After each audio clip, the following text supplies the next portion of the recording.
What if I told you the richest female artists in the US UK world didn't become billionaires just by singing hit songs?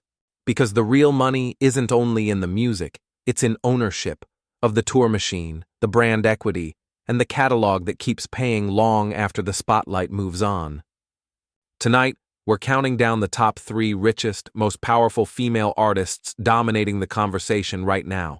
Beyoncé, Rihanna, and Taylor Swift, 3 icons who turned fame into an empire, and an empire into control. Beyoncé is the blueprint of precision, a performer who operates like a full production company, touring, visuals, business, and brand protection moving like one machine. And recently, major outlets reported she officially reached billionaire status, proving the control model pays. Rihanna is the wildest twist, a billionaire without needing to flood the charts every year because the business became the headline. Music built the spotlight, but the Fenty era built the fortune. And Taylor Swift? Forbes estimates her at around $1.6 billion, powered by a touring economy so massive it behaves like its own industry. Plus the long-game value of a catalog people can't stop replaying. This isn't a gossip list. It's a money timeline. 3 paths to $1 billion, and the one move each woman made that changed everything. Before we rank them, we need one truth that changes the entire conversation. Net worth is not the same thing as music income. When headlines say billionaire artist, the money usually comes from a blend of 4 engines, each more powerful than a hit single. Engine number 1, touring economics. A stadium tour isn't just ticket sales. It's VIP packages, merch, film rights, sponsorship leverage, and the event effect that keeps demand high. Forbes has described Taylor Swift's fortune as heavily driven by royalties and touring, with a sizable additional value attached to her music catalog. Engine number 2, catalog value. A catalog is an asset, like real estate.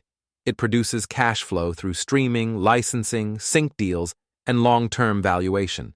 That's why catalog ownership becomes a wealth multiplier, not just a creative victory. Engine number 3, brand equity and business ownership. This is Rihanna's lane. Forbes tied her billionaire status largely to her stake in Fenty Beauty, with additional value from Savage x Fenty, proof that business can outgrow music while music still powers the brand. Engine number 4, control over production.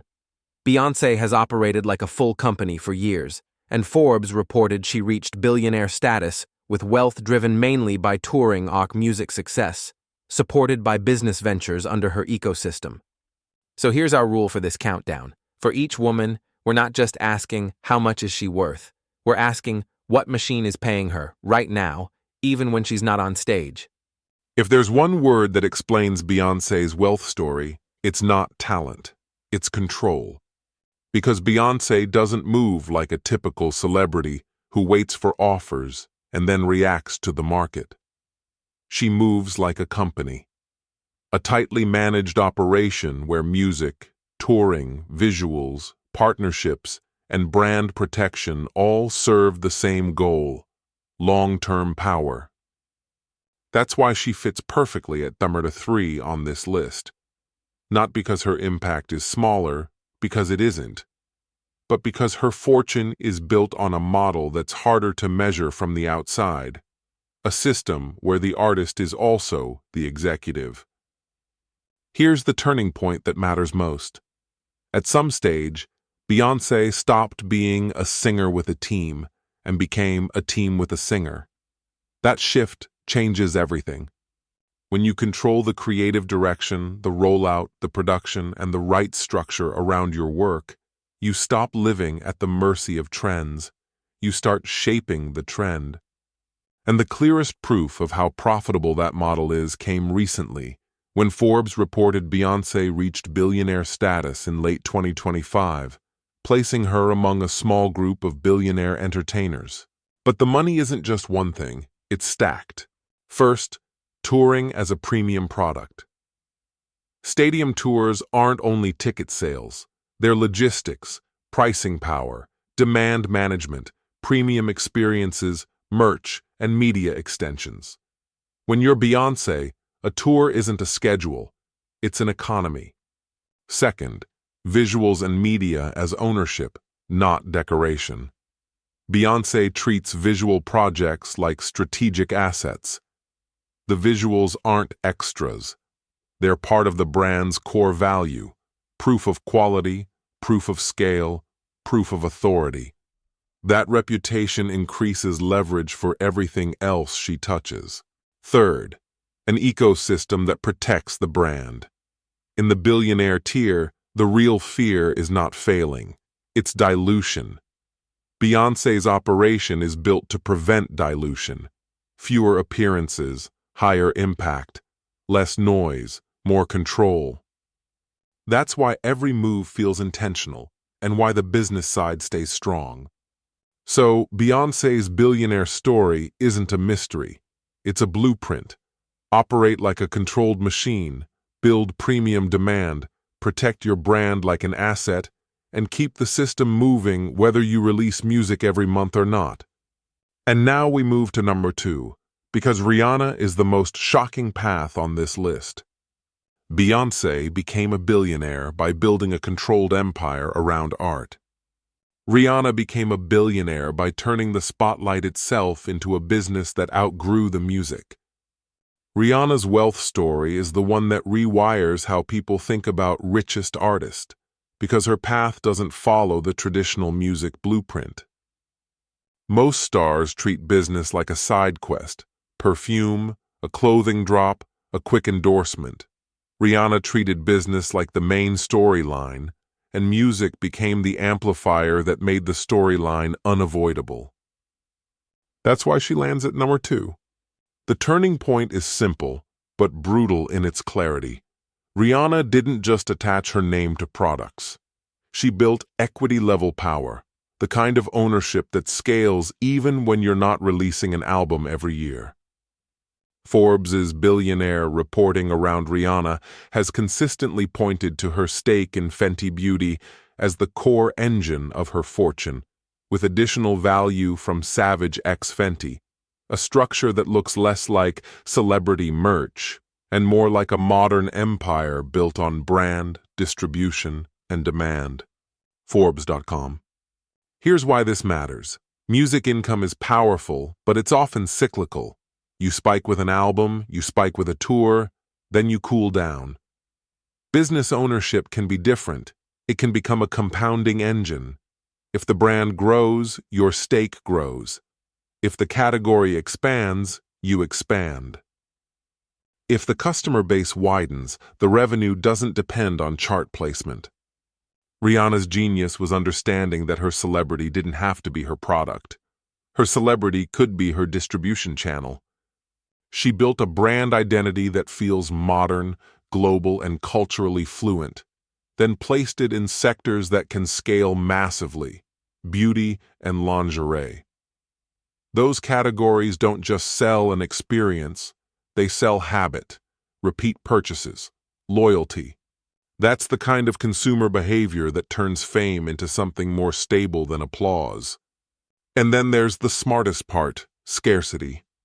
Rihanna doesn't need to release constant music to stay relevant, because the business keeps her in the conversation. And the longer the public waits for music, the more myth grows around it, turning every appearance into an event that fuels the brand again. It's a loop. Culture powers commerce, commerce keeps the spotlight keeps culture. So Rihanna's billionaire status isn't a singer who got lucky. It's a strategy. Build ownership in scalable categories, use fame as the accelerator, and let the business do the heavy lifting. Now we move to number 1, because Taylor Swift is the rare case where the fortune is still driven heavily by music, but powered by a touring machine and catalog strategy that behave like an empire. Taylor Swift sits at number 1 on this list because she pulled off something incredibly rare in modern pop. She built billionaire-scale wealth that is still deeply tied to music, but structured like a business empire. Her turning point wasn't releasing better songs. It was realizing that music can be treated like infrastructure, a system that runs on ownership, leverage, and fan-driven scale.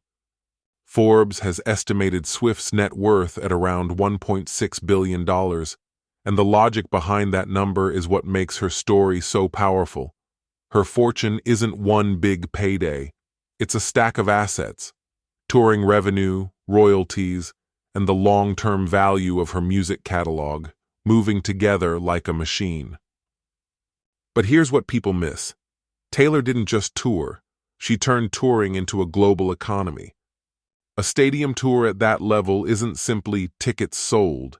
It's pricing power, demand management, premium experiences, massive merchandise volume, a content pipeline, and a cultural moment so big that the tour itself becomes a media product. The Eras Era touring model is the clearest example of how a live show can behave like a scalable business.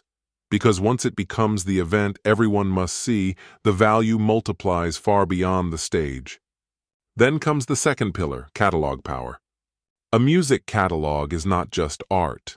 It's an asset that can be valued, leveraged, and protected.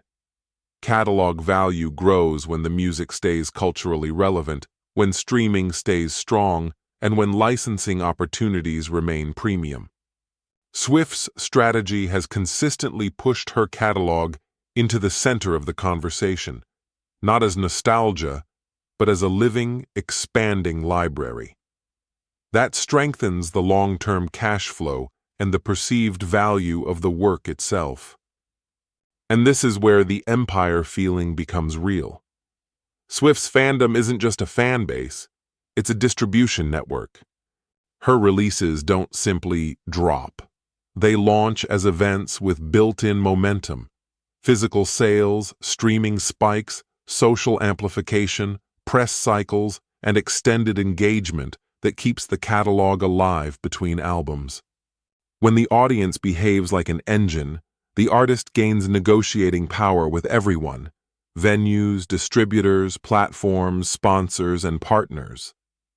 But the secret ingredient that makes Taylor's path feel uniquely billionaire level is how she combines two things most stars never master at the same time: scale and control. Scale is getting millions to care at once. Control is keeping the value inside your ecosystem instead of letting it leak out through bad deals. Swift's story is a long sequence of decisions designed to protect value, so that every era of her career doesn't just create attention, it creates assets. That's why she leads this list. Rihanna shows how business can outgrow music. Beyoncé shows how control turns art into a protected machine. But Taylor Swift shows the most direct music-to-billionaire route.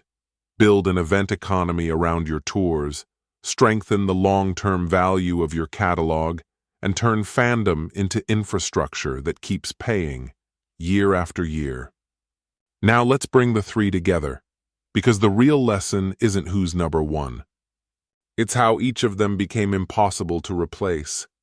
Put these three women side by side, and you'll see they didn't become billionaires by doing the same thing. They became billionaires by mastering three different forms of control. Taylor Swift is the clearest example of a music-driven billionaire. Forbes estimates her net worth around $1.6 billion, with a huge portion tied to royalties plus touring, plus significant value in her music catalog. Rihanna is the business-first billionaire. Forbes linked the bulk of her billionaire status to her ownership stake in Fenty Beauty, with additional value from Savage X Fenty, proof that brand equity can scale even when the music slows down. Beyoncé is the control-first billionaire. Forbes reported she reached billionaire status in late 2025, with the biggest driver being a premium, tightly managed machine, touring, music success, and an ecosystem that protects the brand's value. Different paths, same hidden rule. Fame creates attention, but ownership keeps the money inside the empire. Here's the real twist. These women aren't rich because they're famous. They're famous and built systems that keep earning even when the spotlight shifts. Taylor turns music into infrastructure. Rihanna turns culture into equity. Beyoncé turns control into permanence. Now you decide, if you could copy one strategy, catalog ownership, brand equity, or production control, what would you choose and why? Subscribe for more wealth timelines.